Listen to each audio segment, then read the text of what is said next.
Halo semuanya, perkenalkan nama saya Fitri Mayasari. Di sini saya akan menjelaskan tentang perubahan sosial, di mana perubahan sosial merupakan bentuk peralihan yang merubah tata kehidupan masyarakat yang berlangsung terus-menerus karena sifat sosial yang dinamis dan bisa terus berubah. Selanjutnya ada perubahan sosial di lingkungan sekitar, contohnya perubahan sosial budaya. Jika dulu menanam padi menggunakan cara manual atau ditanam menggunakan tenaga manusia, sekarang sudah bisa menggunakan mesin otomatis. Begitupun saat memanen padi, tidak lagi menggunakan tenaga manusia, tapi bisa dipanen secara otomatis menggunakan traktor. Contoh selanjutnya, perubahan gaya berpakaian. Dulu mungkin masyarakat terbiasa berpakaian tidak berhijab dalam kehidupan sehari-hari. Namun sekarang, hampir sebagian besar sudah menggunakan hijab dalam kehidupan sehari-hari. Hal ini mungkin karena lingkungan mereka yang menggunakan hijab. Selanjutnya ada ciri-ciri perubahan sosial. Yang pertama, tiap masyarakat pasti mengalami perubahan, baik lambat maupun cepat. Yang kedua, perubahan pada lembaga kemasyarakatan pasti diikuti oleh lembaga sosial lainnya. Yang ketiga, perubahan sosial yang cepat biasanya menimbulkan disorganisasi sementara. Yang terakhir, terjadinya perubahan sosial dalam lingkup material dan non-material memiliki hubungan timbal balik. Yang selanjutnya ada perubahan pada pendidikan.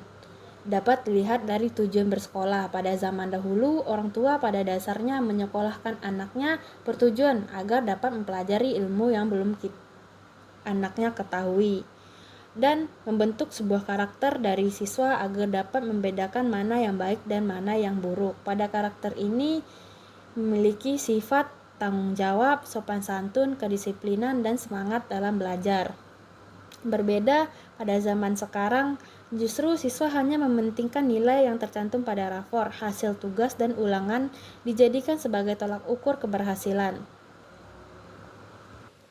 Dapat dilihat juga dari kurikulum, di mana kurikulum dahulu menggunakan kurikulum yang mana guru lebih aktif untuk mengejar target berupa materi yang harus dikuasai oleh siswa. Tetapi pada kurikulum sekarang yang biasa disebut dengan K13, pada kurikulum ini lebih cenderung siswa yang aktif untuk mendapatkan sumber informasi. Perubahan selanjutnya ada pada alat bantu belajar. Pada pendidikan di zaman dahulu dan sekarang tentulah juga berbeda. Dulu masih menggunakan alat belajar yang sederhana, salah satunya menggunakan papan tulis hitam, kapur, dan penggaris kayu. Dan selain itu, juga menggunakan catatan pelajaran hanya buku tulis. Berbeda dengan yang sekarang, sudah menggunakan spidol dan papan tulis putih. Dengan berkembangnya teknologi, guru juga terkadang ada yang menggunakan LCD proyektor sebagai alat bantu proses belajar di kelas. Nah, di sini ada 3 teori modernisasi.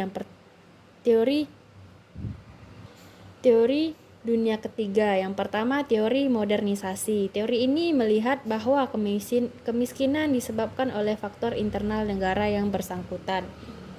Yang kedua, teori ketergantungan. Teori ini memaknai kemiskinan sebagai akibat-akibat kekuatan dari luar. Negara-negara berkembang akan mengalami pembangunan jika mereka mampu meningkatkan ketersediaan penyediaan pelayanan dasar yang disertai dengan peningkatan kualitas pelayanannya. Dan yang terakhir, teori sistem dunia. Teori ini melihat bahwa dunia hanya sebagai satu sistem ekonomi, yaitu kapasitas.